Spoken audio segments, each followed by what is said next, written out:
Katie, thank you very much indeed. Well, we're going to have a look at the front pages of the morning newspapers now, and it might not actually take us very long because they're all saying the same thing, but thankfully, writer and broadcaster Kate Bevan and Neil Midgley, the media writer of the Daily Telegraph, are here to wax lyrical about the man who's on the front pages of all the papers. It's a clean sweep. Oh, this is where I hand over to Midge, basically, because he knows all about it. I was actually watching the race, and Kate wasn't. Well, I did watch it, because I was here. Yeah. I've watched it all. Yeah.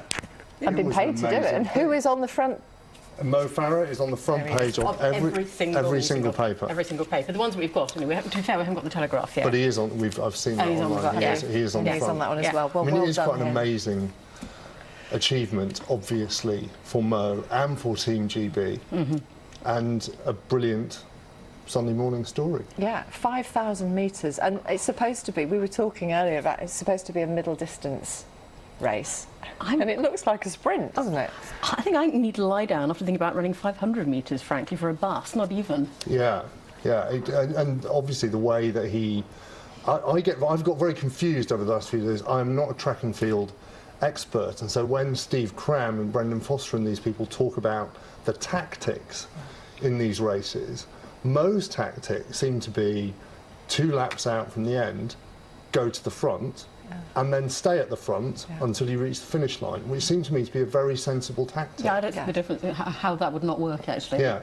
As long as you can run very fast. Yeah, as long as you can stay at the front. But how do they pick up that speed, that pace right at the end when your heart is beating out of your chest? Yeah. It's incredible, isn't it? I think he's a bit fitter than we are, though, to be fair. Yes, I think that goes without saying. He's also been carried round by 80,000 cheering people in the stadium. I think it's I don't know if you've been to the stadium for the athletics. I was there on Tuesday for some qualifying, and it is quite an amazing, wall of noise that goes up. They say, I've heard competitors say that it's like no other noise they've ever heard in any other stadium around the world. Now, is that because of the acoustics of the place, or just because of the sheer enthusiasm and the ebullience of the people?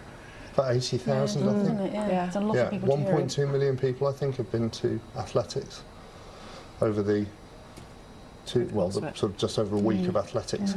I mean, Brendan Foster was saying that he's been waiting a long, long time to see this. It was incredible last Saturday when Mo Farah won the gold in the 10,000 metres, but then a week later, after the tiredness of that, really long race, to come back and do it. I mean, his picture on the front of the Sun says it all, doesn't it? I mean, he just couldn't believe it as he went over the line. And the pictures are absolutely fantastic. I mean, this is what's really nice, actually. For newspaper journalists, it's really, really super to be able to go, let's use a really cracking picture and to write a really brilliant headline to go with it. This is the stuff you can't... We talked about Nish and I talked about this earlier. This is the stuff you can't do on the web, is write the headlines like Greatest Mo on Earth, use one really big, strong picture, do a really arresting front page. It really plays to print, doesn't it? Yeah, it really does. They've been beautiful this week, haven't they? I mean, let's just mention, because they're there, on the front of the Sun, we've got 3 other of the gold medal winners. 2 of them ours, 1 of them not. Although Usain Bolt's a brummie now because the Jamaicans were in Birmingham for a bit. Ed McKeever, who got the 200 metres kayak this morning. Luke Campbell, who won the bantamweight boxing this evening against John Joe Nevin, an Irishman. Another gold medal for Yorkshire, as a Yorkshire lad. How's Yorkshire doing in the medals table? Well, we were 11th last time I looked. You were ahead of Spain, weren't you, Yorkshire? We were. Yeah. Actually, I loved that idea that you were ahead of Spain. And then, of course, Usain Bolt paying tribute with his Mobot.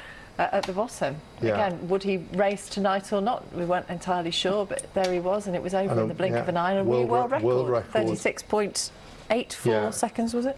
Yeah, just astonishing. It is amazing, because the pre-match build-up was all about whether it would be Jamaica or the US, and they just, I mean, the US didn't drop the baton, which I think was a turn up for the books. They've been quite good at dropping the baton. Unkind. Sorry.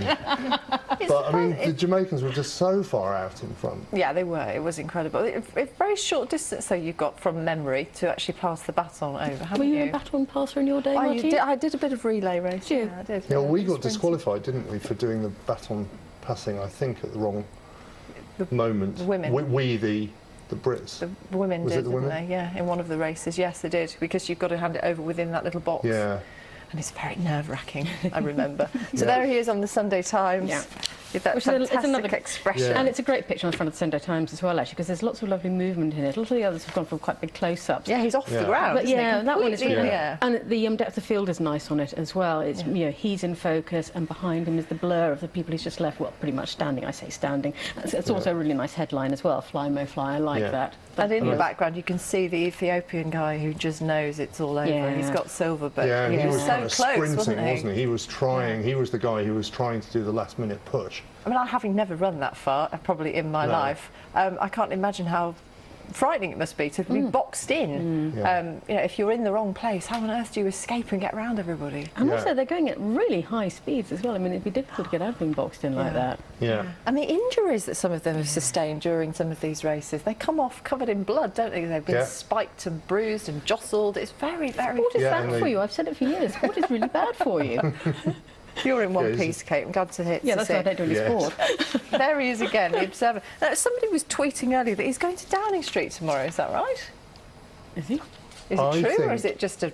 I suspect. I read something on Twitter about how there's something about international development. Yes, about poverty and feeding people, Yes, and how yes. even because I think there's been quite a lot of criticism. Well, there has been quite a lot of criticism about the fact that the international development budget has been protected at a time, and indeed increased at a time when other government departments' budgets are obviously being cut quite significantly. But I think Mo is going along as... I'm not an expert on this, so I may be getting this slightly wrong, but as part of a group who are Yes, that's my understanding lobbying of it. for proper foreign aid. Yes, well, he's the man of the moment. He'll certainly get a good hearing, won't he, when he gets a chance to speak. And that must be the thing. It must open a lot of doors for you, mustn't it, when you've got this level of fame? He's gone from being, probably very, very well known amongst athletics fans, and those of us who don't follow it that closely may have been surprised to see this man, and we now all know who he is. And particularly when you've got an opportunistic Prime Minister who's really keen on meeting you as well. I mean, there's a lot of leverage there, isn't there? Well, the New York Times today on their website were quoting a poll saying that 70% of British people now want Boris Johnson to be Prime Minister, which I can't believe... I don't remember getting that memo. I can't believe is true. Must be 70% of a certain group of British people, I think. But 70% of those 2,000 people polled. Yeah, but even then, I mean, obviously, the Tory, even though Boris Johnson sort of obviously slightly stands apart from the Tory party generally. But it has that just reflects on Boris because the games have been so fantastic. Actually, the games were won under Ken. Let's not, move away from that. Yeah. I mean, Boris has done very well at capitalising out of it. Yeah. And, good luck to him. But this is actually, in many ways, Ken's achievement. Yeah, and Tessa Giles. Yeah. And I don't think actually, to be fair, I don't think anybody in government tries to take that away from them. No. There he is on the Mail again, momentous, just when we thought it couldn't get any better. Magnificent Mo Farah runs the supreme race and Team GB wins 3 more Olympic golds. And people talking about him being a legendary runner, somebody, one of the best runners that the world has ever seen. Yeah, well, both Brendan Foster and Denise Lewis, I think, tonight on the commentary team were saying this is the best thing ever that has happened in British athletics. I would like somebody to do a calculation of how much our medals have cost us, because somebody's laughing in my ear. Why is that funny? David Bond, our sports editor, was talking on the 10 o'clock news tonight, saying that something like £40 million gets invested in sport, which sounds like such a small amount of money. Yeah. Government money, as opposed to lottery money. Government money. Right. So in that case, how much of taxpayers' money has each of our 62 medals cost us, particularly if you were to compare it with how much America has spent on its 101 medals and how much China has spent on its 87. I imagine that's a slightly disingenuous comparison, isn't it? Because it doesn't take into account things, as you say, like lottery money and sponsorship. No, it doesn't, but it does take into account taxpayers' money, doesn't it? I'd just be interested in the calculation. How much is There's it a cost? calculator on your computer? Yeah, there is, but I don't know. How much? I want to know the comparison between, because we're third in the medals table. How much is it? How much has each medal cost us, if you like, compared with what America and China have spent? I haven't have the figures at my disposal. No, but sports obviously in America are so well funded, and particularly because colleges use them as a badge of pride. And it's a completely different system, isn't it? Obviously, it's a completely different system. People win scholarships to college and sports scholarships which amazes me that Americans haven't got kind of top-class people in every single discipline, because you think, how do you manage in a country of 300 million people and all that effort and money? But that's what people... Not that we're gloating. Not at all. But, you know, quietly. I've seen a few Australians being taunted on Facebook, actually, about our medals haul. Yeah. People were talking today about the fact that Britain's been quite clever in how the money's been targeted, choosing sports that aren't necessarily that popular in places like America and China, so that we can raise the standard. And then, of course, those sports that have done well will be in a good position to get more of that money in future. And sports like swimming, which haven't done as well as they'd have wanted to, they're really going to have to fight very hard for it. Yeah, but it could work the opposite way around, couldn't it? It could be that we may need to invest more in those sports, actually. If we're not doing so well in swimming, maybe we need to put more money into swimming. I mean, otherwise you risk being a very sort of patchy performance, don't you? I heard a statistic, I don't know whether it's true, but it was on some media outlet yesterday saying that there are more 50-metre swimming pools in Paris than there are in the whole of the UK. I remember that statistic from a few years ago when we were talking about how you were going to invest in sports like swimming if you weren't going to build more pools. Yeah. So obviously people need places to train. And there is this whole argument as well, isn't there, about state schools and private schools, and how I think something like 40% of medal winners, British medal winners at this Olympics were privately educated. I was reading something today about how local authorities are charging for use of pitches and things now as well. So it can make it even more difficult for sort of the non-privately educated to excel, to learn to excel, to have access to the facilities. Yeah. I just think I went to comprehensive in North Leeds. I don't think the kids at that school are ever going to have access to rowing facilities, for example, the same as they are at Eton. But they will come to the fore in other sports, won't they? When we've heard about people like Jade Jones, who won the gold in the taekwondo, was it last night? Only last night. Gosh, it's longer ago than that. Nicola Adams, and all the effort that she made to fund herself by doing odd jobs. She was an extra apparently in Coronation Street at Emmerdale to earn money for her training, and how people, when they're tremendously determined, they do it despite everything that's stacked against them. It shouldn't be that way, that many obstacles. No. We've got these youngsters who are this talented. We should be supporting them. And they're committed. Yeah, as absolutely. well. I mean, it's a tremendous commitment. I don't think anybody can really understand quite what it means to have trained as hard as they have. Even if you don't win a medal, you've trained really hard. I mean, if you've got as far as the Olympics, you've put in a tremendous amount of commitment anyway. And I mean, Tom Daly. Let's have a word for Tom Daly. Where is he? He's not on the papers. He hasn't made it to any of the front pages because the poor lad. Well, he was quite late, and he also got a bronze medal rather than a gold. But he was leading. Obviously, he was top of the scorecard after 5 out of the 6 dives. So he could easily have got the gold. And in diving, I mean, I find it sometimes almost unwatchable because one bad dive. And you've thrown it all away.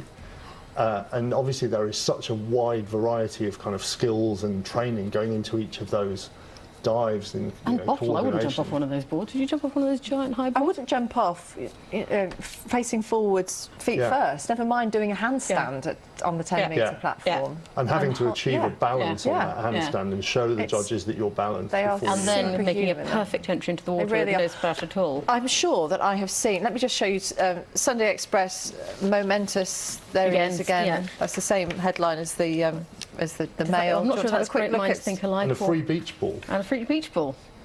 Well, it might be useful for a very lightweight game of beach volleyball. You can work off all the Greg's pasties that you've got free with the Daily Express over the preceding months. And there he's on the Independent, the greatest. I'm sure I've seen a lot more people out on their bikes in Lycra. Whether this is ill-advised or not, I'm not sure. But ever since, quite ill-advised, actually.